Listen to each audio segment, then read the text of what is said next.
Start करते हैं आज के ऑब्जर्वेशन। आज मैंने कैसे ट्रेड प्लान किया था और मेरी क्या मिस्टेक थी जिसके कारण मैंने एक अच्छा रिवॉर्ड जो मुझे मिलने वाला था वो मेरे से मिस आउट हो गया। अगर नॉर्मली देखा जाए तो मेरा प्लान क्या था, लॉन्ग साइड में कैसे मैंने प्लान किया था ट्रेड को आपको मैं बता देता हूँ।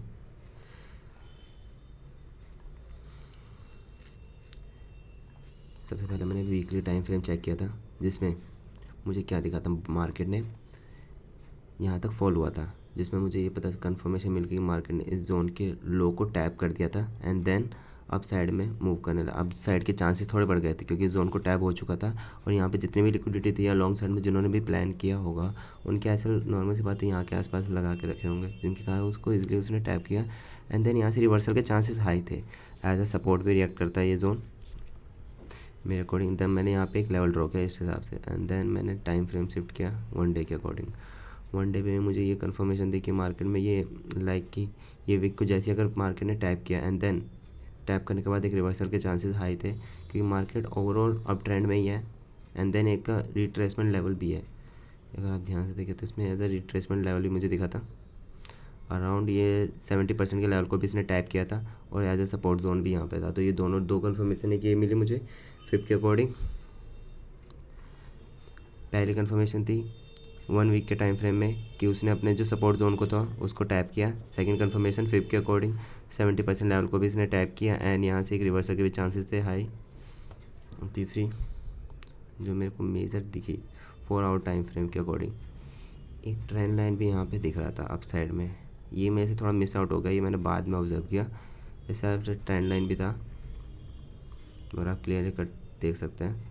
तो मार्केट ने 3-4 सिनेरियो थे जिसके कारण मार्केट में एक श्योरिटी थी कि मैं यहाँ पे अगर अपना लॉन्ग ट्रेड जो प्लान किया उसको मैं होल्ड कर सकता था। और अगर मैं छोटे टाइम फ्रेम पे देखा था तो मुझे अच्छी खासी यहाँ पे लिक्विडिटीज़ भी दिखी थी। लाइक आप देख सकते हैं मार्केट इस हिसाब से फॉल कर रहा था और यहाँ की वॉल्यूम आप देख सकते हैं कितनी लो थी, उतनी मतलब फॉल हुआ था अच्छा खासा लेकिन कैंडल्स के स्ट्रेंथ आप देख सकते हैं। बट जैसे ही उसने की लेवल के पास है अपने ट्रेंड लाइन के पास, वहाँ से देखिए आप कितनी जल्दी मार्केट ने क्विक रिकवरी की एंड देन जितने भी पीछे यहाँ पे स्टॉप लॉस थे शॉर्ट के साइड वाले सबको टैप किया मार्केट ने और अप साइड में रीली कर डाली। मेरी एंट्री कैसे थी यहाँ पे, मैंने अपनी एंट्री यहाँ पे मेरी सबसे बेस्ट एंट्री प्लान हुई थी इस वाले लेवल के अकॉर्डिंग। अराउंड ये वाली थी मेरी एंट्री 4005 पे, 4005 के अकॉर्डिंग मेरी एंट्री थी और मैंने एसएल रखा था 100 पीप के करीब का। बट अब मेरे पे इस पर एक वो मैंने पैनिक कर दिया थोड़ा, अगर देखा जाए तो मेरी सबसे बड़ी गलती थी, उसको पैनिक करके मुझे एग्जिट नहीं करना चाहिए था, मुझे अपने टीपी तक का वेट करना चाहिए था। इसमें मैंने 300 पिप का टारगेट रखा था एंड देन रिस्क था 100 पिप का। बट प्राइस जब यहाँ पे मैंने एंट्री की, अब देखिए मैंने एंट्री प्लान किया था 5 मिनट के अकॉर्डिंग, बट मेरे को थोड़ा वेट करने के बाद 15 मिनट के क्लोजिंग के बाद अपने एंट्री को तब जाकर क्लोज कर अपने वो करना चाहिए था, C2C या थोड़ा एसएल कम कर लेना चाहिए था। ये गलती थी कि मैंने वेट नहीं किया 15 मिनट की क्लोजिंग होने का एंड मैंने क्विक डिसीजन ले लिया यहाँ पे जब प्राइस ने रिवर्स लिया। अब देख सकते हैं किस हिसाब से 5 मिनट कैंडल के अकॉर्डिंग फॉल आया था और अराउंड मेरा एसएल कितने से बचा था, अगर ध्यान से देखें तो एसएल मेरा बचा था हाँ 30 पिप से मेरा एसएल बचा था अगर देखा जाए तो। इसके कारण मेरा थोड़ा मन में पैनिक हो गया था और माइंड में ये होने लग गया था कि लाइक क्या पता मार्केट और नीचे चले जाए। बट मैंने से ये एक मिस आउट हो गया था कि ये ट्रेंड लाइन जो था इसको मैंने अवॉइड कर दिया था और मैंने फियर में डिसीजन ले लिया था यहाँ पे, जिसके कारण मैंने अपने लेवल जितने भी मैंने instant account and funded account पे जो मैंने ट्रेड लिए थे उसको मैंने C2C पे क्लोज कर दिया था। यहाँ पे जैसी प्राइस अप साइड में आया थोड़ा सा प्लस होते ही मैंने अराउंड लाइक कि 40-50 पीप के करीब कैप्चर करने के बाद मैंने क्लोज कर दिया था इस ट्रेड में। मैंने ये सबसे बेकार गलती थी इस ट्रेड में मेरी, क्योंकि उसके बाद जो प्राइस मूव किया कंटिन्यू उसने 300 पिप का टारगेट इजीली दे दिया विदाउट एनी रिट्रेसमेंट लेवल के अकॉर्डिंग। देख सकते हैं किस हिसाब से अच्छा खासा मूव किया था। अगर मैं 50 मिनट टाइम फ्रेम के अकॉर्डिंग देखूँ तो इतना प्यारा पंप था और मैंने एंट्री भी सही जगह से बैठाई थी क्योंकि ये एक ट्रेंड लाइन भी था तो इसको होल्ड करना था। बट वही है इमोशनली थोड़ा अटैच हो गया था इस ट्रेड से मैं और फियर भी आ गया था मन में, तब इसी कारण थोड़ा इस ट्रेड को मैंने अर्ली में क्लोज कर दिया।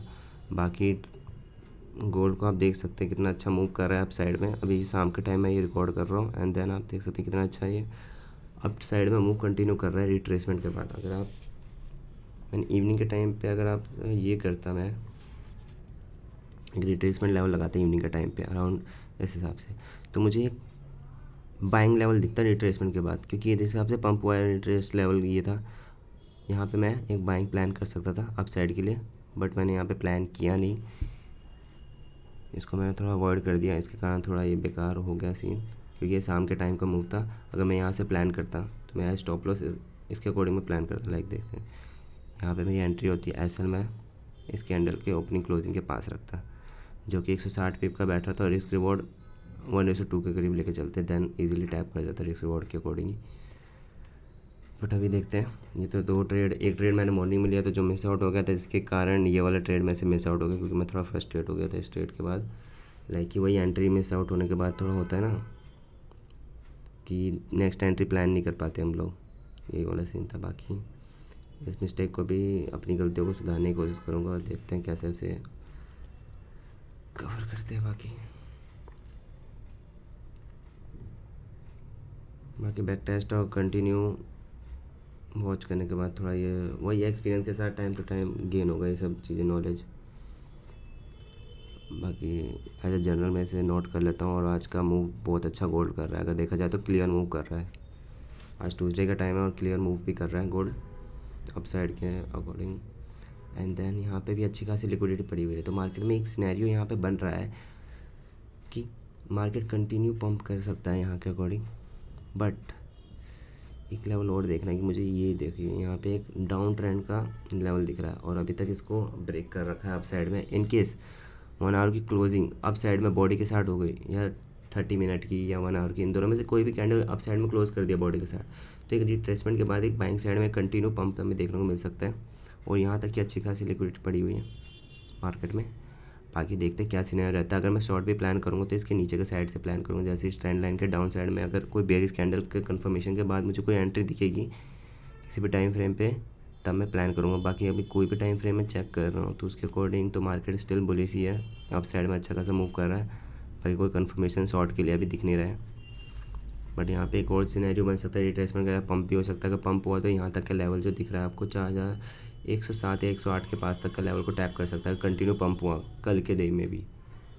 बाकी अगर शॉर्ट साइड में अगर गया तो वहाँ पर हमें डाउन ट्रेंड देखने को कंटिन्यू मिल सकता है, और एक और नया लोअर लो हमें देखने को मिल सकता है। बाकी वॉच करते हैं क्या अकॉर्डिंग रहता है। और ऐसा कुछ था नहीं आज के दिन में, और बीटीसी में भी मैंने आज ट्रेड कोई प्लान किया नहीं था,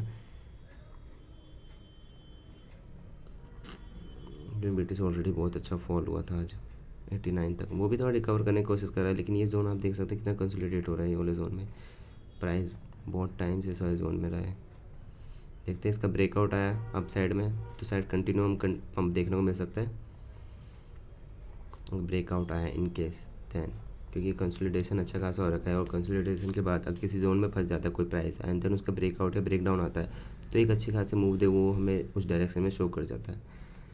बाकी कुछ स्ट्रक्चर खास दिख नहीं रहा है अभी, इस हिसाब से प्लान होगा अगर मेरे बीटीसी में भी प्लान होगा तो।